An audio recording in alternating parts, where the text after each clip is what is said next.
тавре аз агентии миллии иттилооти Тоҷикистон ховар дар истинод ба хадамоти матбуоти сараёсати иҷрои ҷазои ҷиноятии Вазорати Адлияи Ҷумҳурии Тоҷикистон хабар доданд, рӯзи 19 майи соли 2019 соати 21:30 дар муассисаи ислоҳии Секаср дуи сараёсати иҷрои ҷазои ҷиноятии Вазорати Адлия воқеъ дар шаҳри Ваҳдат аз тарафи маҳбусоне ки бо моддаи 401 прим 1 Кодекси ҷиноятии Ҷумҳурии Тоҷикистон маҳкум шуда буданд, бо мақсади номураттаб сохтани низоми муассиса ва фирор аз он бетартибӣ ба амал омад.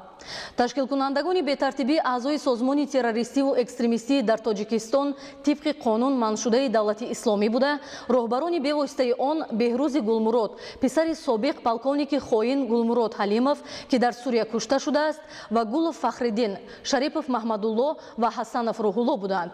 Гурӯҳи номбаршуда аввал 3 корманди муассисаи ислоҳӣ майор Муродов Бурҳониддин, майор Ҳалимов Абдуҷаббор ва лейтенанти калон Асоев Маҳмуд Ҳамидовичро бо корд ваҳшиёна ба қатл расонида, аз тавқифгоҳи ҷаримавии муассиса 8 нафар маҳбуси дигарро ки онҳо низ аъзои созмони террористиву экстремистии давлати исломӣ буданд, озод карданд ва сипас 5 нафар маҳбус аз ҷумла Саид Қиёмиддин Ғозӣ, Каримов Саттор Самадович Махсуми Саттор ва Сатторов Саидмаҳдихон Шайх Темурро дар назди дигар маҳбусон бо мақсади тарсонидани онҳо бо корд ваҳшиёна ба қатл расониданд ва даҳҳо нафар маҳбусони дигарро латукоб ва захмӣ карданд. Сипас аъзои ин гурӯҳ қисми тиббии муассисаро оташ зада, якчанд нафар маҳбусонро гаравгон гирифтанд ва бо мақсади фирор аз муассиса ба кормандони он ҳуҷум карданд.